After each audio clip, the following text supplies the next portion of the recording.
8.5 संज्ञा नाउन। देखिए, पढ़िए और समझिए। इस संसार में अनेक देश हैं। आजकल सारे देश कोविड-19 वायरस से पीड़ित हैं। लाखों लोग इस वायरस से संक्रमित हो चुके हैं और अकेले भारत में ही 5 लाख से अधिक मौतें हो चुकी हैं। इसकी भयावहता इतनी अधिक है कि यह दुनिया उसके नाम से कांप रही है। इसके बचाव का एक ही तरीका है और वह है एकांतवास। उपर्युक्त अनुच्छेद में रंगीन छपे शब्द व्यक्ति, वस्तु, स्थान, भाव या दशा आदि के नाम हैं। व्याकरण में इन नामों को संज्ञा कहते हैं। इस प्रकार हम कह सकते हैं, किसी व्यक्ति, वस्तु, स्थान तथा भाव के नाम को संज्ञा कहते हैं। संज्ञा के भेद। संज्ञा के प्रमुख 3 भेद होते हैं। संज्ञा व्यक्तिवाचक, जातिवाचक, भाववाचक। 1. व्यक्तिवाचक संज्ञा, जो शब्द किसी विशेष व्यक्ति, वस्तु या स्थान के नाम का बोध कराते हैं, व्यक्तिवाचक संज्ञा कहलाते हैं। जैसे हिमालय, सुभाष चंद्र बोस, रामायण।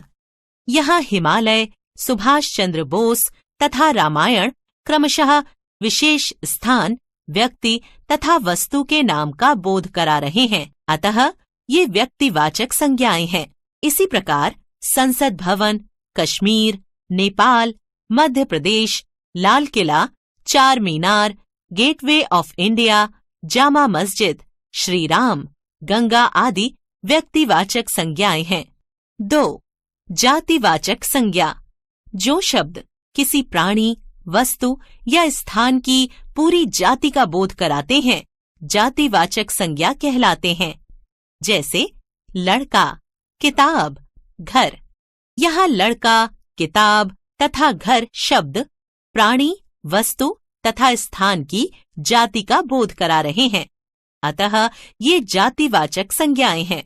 इसी प्रकार कार, बस, चिड़िया, शहर, गांव, पुस्तक, बच्चा, मेज, कुर्सी, पशु, भाई, बहन, चिकित्सक, पक्षी आदि जातिवाचक संज्ञाएं हैं। 3.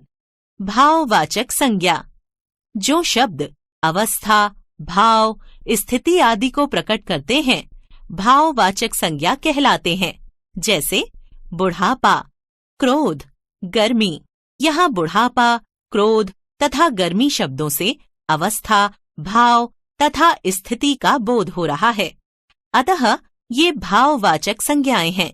इसी प्रकार सर्दी, प्यार, क्रोध, मित्रता, मूर्खता, ऊंचाई, गहराई, सुंदरता, अच्छाई, दुख, कमजोरी, चालाकी आदि सभी भाववाचक संज्ञाएं हैं। याद रखिए, भाववाचक संज्ञाएं मन के भाव होते हैं, इसलिए न तो हम इन्हें छू सकते हैं और न ही देख सकते हैं। इन्हें केवल अनुभव किया जा सकता है। कुछ विद्वानों ने संज्ञा के 2 भेद और बताए हैं, लेकिन ये सब जातिवाचक संज्ञा के अंतर्गत हैं। जैसे क. द्रव्यवाचक संज्ञा, जो शब्द किसी द्रव्य या पदार्थ का बोध कराते हैं, उन्हें द्रव्यवाचक संज्ञा कहते हैं। जैसे दूध, सोना, तेल। उपर्युक्त शब्द दूध, सोना तथा तेल धातु या द्रव्य हैं, अतः ये द्रव्यवाचक संज्ञाएं हैं। इसी प्रकार टिन, पानी, चीनी, चांदी, तांबा, लोहा, मिट्टी, लकड़ी आदि सभी द्रव्यवाचक संज्ञाएं हैं। ख. समूहवाचक संज्ञा, जिन शब्दों से किसी प्राणी या वस्तु के समूह या समुदाय का बोध होता है, समूहवाचक संज्ञा कहलाते हैं। जैसे भारतीय सेना वीरता से लड़ रही है, अध्यापक कक्षा को पढ़ा रहे हैं। उपर्युक्त वाक्यों में क्रमशः सेना तथा कक्षा शब्द समूह या समुदाय का बोध करा रहे हैं, अतः ये समूहवाचक संज्ञा है। आओ दोहराएं। सभी नाम संज्ञा कहलाते हैं। संज्ञा के 3 भेद होते हैं। व्यक्तिवाचक संज्ञा, जातिवाचक संज्ञा, भाववाचक संज्ञा। द्रव्यवाचक तथा समूहवाचक संज्ञा जातिवाचक संज्ञा के ही उपभेद हैं।